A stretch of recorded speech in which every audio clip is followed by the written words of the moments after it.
Landslide বিজয়ের পথে আছে লেবার পার্টি, আর ঠিক বিপরীত চিত্র হচ্ছে বর্তমান সরকার কনজারভেটিভের। এবং সর্বশেষ খবর হচ্ছে ঘণ্টাখানেকের মধ্যেই পদত্যাগ করতে যাচ্ছেন কনজারভেটিভের দলনেতা প্রধানমন্ত্রী ঋষি সুনাক।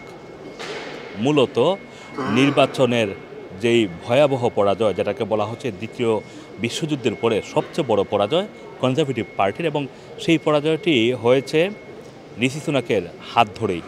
আর সেটা সহ্য করতে না পেরে তিনি ঘণ্টাখানেকের মধ্যেই পদত্যাগ করতে যাচ্ছেন। একেবারেই গৌহারা হারছেন ঋষি সুনাক।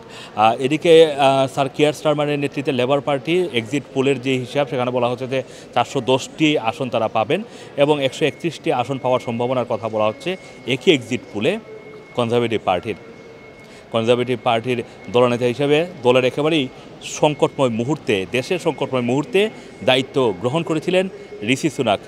লিজ ট্রাসের 45 দিনের যেই সরকার ছিল, সেই সরকার 41 দিনের মাথায় এই সরকার একটি বাজেট দিয়ে দেশের অর্থনীতিকে একেবারেই ধ্বংস করে দেয়, এবং সেই ধ্বংসের পরে 4 দিনের মাথায়, মানে ঠিক 45 দিনের মাথায় ব্রিটেনের অন্যতম স্বল্পতম প্রধানমন্ত্রী হিসাবে দায়িত্ব ছেড়ে লিজ ট্রাস অব্যাহতি নেন। এবং ঠিক ওই সংকটময় মুহূর্তে দেশের হাল ধরতে আসেন ঋষি সুনাক, যিনি তার আগে দেশের অর্থমন্ত্রী হিসেবে দায়িত্ব পালন করছিলেন।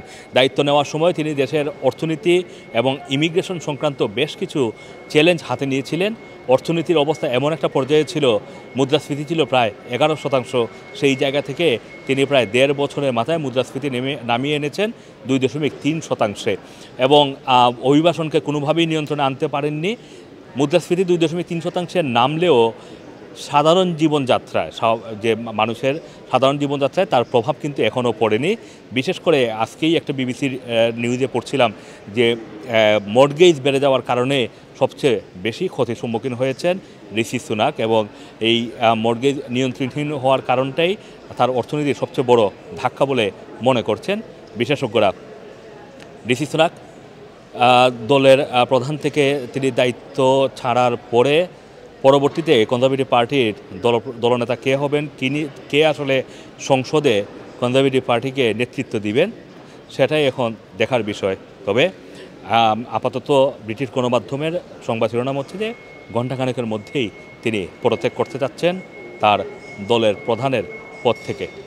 Assam Masum, Rana TV, London.